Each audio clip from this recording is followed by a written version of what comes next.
takut mulai menakutiku, dan waktu itu dia bilang kakinya sakit seperti ada yang megang ditekan keras. Oh.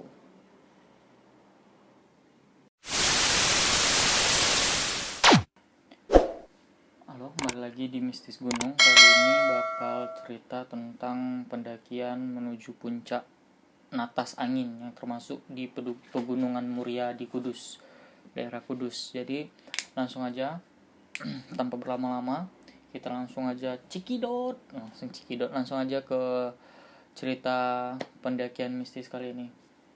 Fokus dan dengarkan cerita ini baik-baik. Pada kesempatan ini, saya akan menceritakan pengalaman mistis saat mendaki puncak Natas Angin yang termasuk Pegunungan Muria di Kudus. Saya mendaki bersama Umam dan Andre. Kami berangkat bertiga. Jadi orang ini mendaki bertiga, 3 orang. Saat itu Kamis 3 Mei 2018, 2 tahun lalu. Rencana kami berangkat dari Jepara ke Kudus. Sebelum keberangkatan kami sudah diperingatkan sama Mas Mus. Dia bilang gini, jangan naik 3 orang ke sana, terutama Natas Angin, apalagi ini malam Jumat. Kemarin temanku ke sana ada yang kalah satu, salah satu maksudnya. Ada yang kalah satu. Oh, kalah satu kata kalah. Jadi dia nanya, kalah bagaimana Mas? Paling yang kalah nanti aku, kan aku cewek sendiri. Enggak selalu begitu, percaya aku, kata Mas Mus ini. Tidak Mas, kami punya niat baik kok, enggak macam-macam, katanya.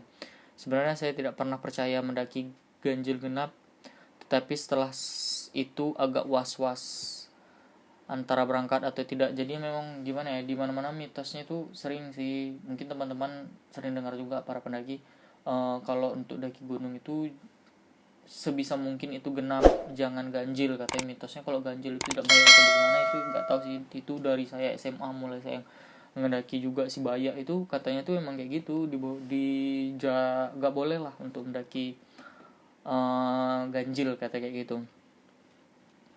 Tapi kami tetap berangkat, lanjut cerita ya. Tapi kami tetap berangkat dengan modal niat dan yakin tidak akan terjadi apa-apa, karena niat mereka baik, karena jadi mereka percaya aja yang tidak akan terjadi apa-apa, katanya. Malam setelah pulang kerja, kami mempersiapkan ulang keperluan yang kami bawa. Tepat pukul 23.00 jam 11 malam, kami berangkat dari Jepara menuju Kudus pastinya.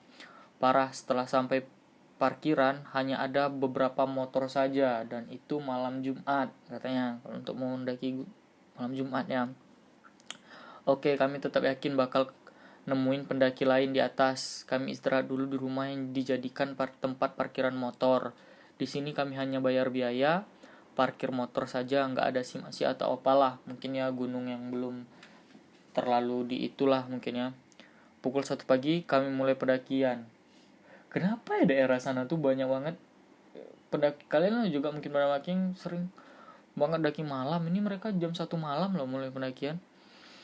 Pukul 1 pagi kita mulai pendakian. Seperti biasa, sebelum mulai pendakian kita berdoa terlebih dahulu. Awal pendakian kami tidak merasakan hal-hal aneh atau ganjil yang kami lalui atau kami rasakan. Kami menikmati perjalanan dengan sedikit candaan karena si Umam yang memiliki selera humor yang begitu tinggi. Dia lebih banyak bicara, sedangkan Andre yang lebih banyak diam. Jadi setiap pendakian tuh emang harus sih ada temen salah satu aja yang sering ngoceh, sering bikin candaan. Jadi pendakian kita tuh nggak diem, nggak hening gitu. Jadi ceria aja gitu. Singkat cerita, dari sinilah hal aneh mulai terjadi. Fokus ya.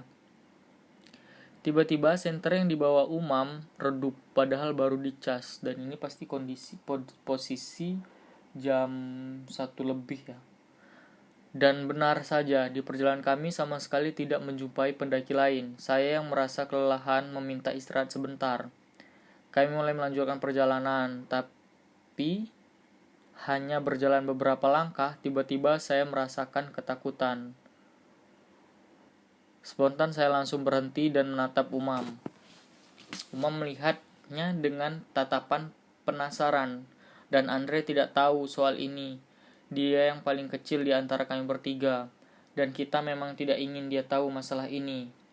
Oh, mungkin Dia udah melihat sesuatu mungkin ya. Tapi belum ada diceritakan di sini sih, lanjut aja ceritanya.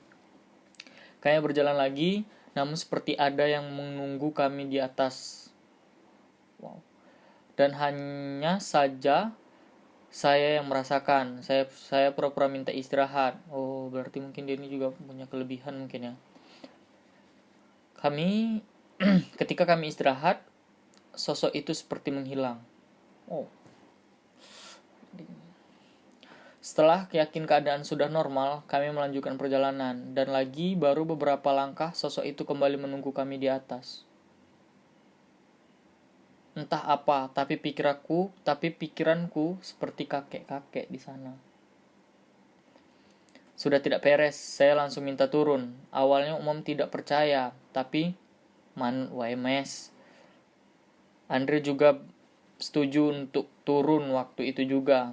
Kami turun dengan sedikit berlari, namun Umam merasakan ada yang mengawasi kita dari arah sebelah kanan yang terdapat pohon-pohon tinggi. Wow. Jujur, perasaan was-was waktu itu sangat tidak wajar. Oke, setelah sampai parkiran, saya ngomong sama Umam dan Andre, kami naik pagi nanti. Semuanya setuju. Oh, berarti mereka ini turun lagi, nggak jadi naik subuh itu. Mereka langsung tidur, langsung molor, katanya jam 7 kami baru mulai nanjak lagi. Tentunya sarapan dulu. Sama, awalnya tidak terjadi hal aneh, namun di tengah perjalanan mendadak kaki Umam sakit. Nggak tahu kenapa itu terjadi tiba-tiba saja, katanya. Kita tetap lanjut perjalanan, tapi banyak istirahat sebentar karena melihat kondisi Umam. Di perjalanan, saya merasakan perjalanan panjang banget dan itu berasa sekali. Sebenarnya nggak hanya satu kali nih saya mendaki gunung ini, namun baru kali ini perjalanan terasa panjang banget, katanya. Andre dan Umam juga merasakan hal yang sama. 12.30, jam setengah 1 siang, kita baru sampai Petilasan. 5 jam lebih baru sampai Petilasan. Padahal biasanya hanya 3 jam, paling lama 4 jam. Itu pun banyak istirahat lama. Mungkinkah mereka diputar-putar? Tidak tahu ya. Lanjut cerita ya. Di Petilasan, Abioso namanya. Kami istirahat, masak-masak untuk mengisi perut. Hal tak terduga terjadi. Waktu itu Andre tidur. Dia tidak tahu kejadian ini. Tiba-tiba Umam menangis. Kayak tangisan wanita. Badannya dingin. Saya panik dong. Nggak tahu harus apa. Semakin lama, nangisnya semakin menjadi-jadi. Saya kira dia sakit, tapi bukan. Sambil baca doa-doa yang saya bisa, ini bukan Umam, pikirku. Wow. Gugup, rasa takut mulai menakutiku, dan waktu itu dia bilang kakinya sakit seperti ada yang megang ditekan keras. Oh. Saya terus membaca doa-doa apa saja yang saya bisa, katanya. Setelah agak tenang, saya bertanya, kenapa kamu? Apa yang kamu rasakan? Tidak tahu kenapa aku tiba-tiba nangis, padahal aku tidak ada masalah, kata Umam. Dia juga bingung dengan apa yang tadi ia alami. Jam 16.00, berarti jam 4 sore, kami memutuskan untuk turun karena kondisi Umam tidak memungkinkan untuk melanjutkan ke puncak. Berarti mereka turun lagi dong ya. Perjalanan turun kami sama sekali tidak merasakan hal yang aneh, tapi kakinya Umam merasa sakit sekali, sampai pikiran kami langsung pulang aja kayak itu. Jadi tidak ada mikiran hal aneh lagi. Dan sudah malam, anehnya setelah sampai rumah, Umam tidak merasakan sakit sama sekali di kakinya. Entahlah, mungkin hanya perasaan kami saja, katanya. Dan mereka berpesan, jangan mendaki gunung hanya dengan modal nekat, meskipun niat baik. Demikian cerita saya, terima kasih.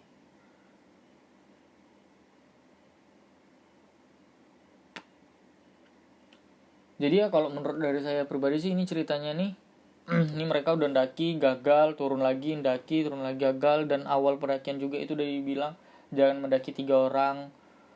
Ya percaya nggak percaya sih, intinya sekarang tuh begini, kalau seandainya nih kita izin sama orang yang kita ngerasa itu lebih paham dari kita, atau sepertinya orang tua kayak itu, memang jika memang tidak diizinkan karena suatu hal apapun itu, sebisa mungkin diikutin, jangan dipaksakan keinginan kita kayak itu, walaupun niat kita baik atau bagaimanapun. Mungkin ya ada juga janganlah, atau kalau cuman jangan nanti kamu capek, itu mungkin masih bisa. Tapi kalau misalnya jangan kalian itu bertiga nggak baik pendakian ini, di sini gunung ini lagi rawan atau bagaimana, ini nggak baik. Jadi itu turunkan ego aja lah dulu untuk mendaki, toh gunung nggak pergi kemana-mana juga kan. Itu aja sih dari saya. Terima kasih udah nonton terus video-video lainnya. Terima kasih sudah menonton, dan sehat-sehat kalian terus di sana ya.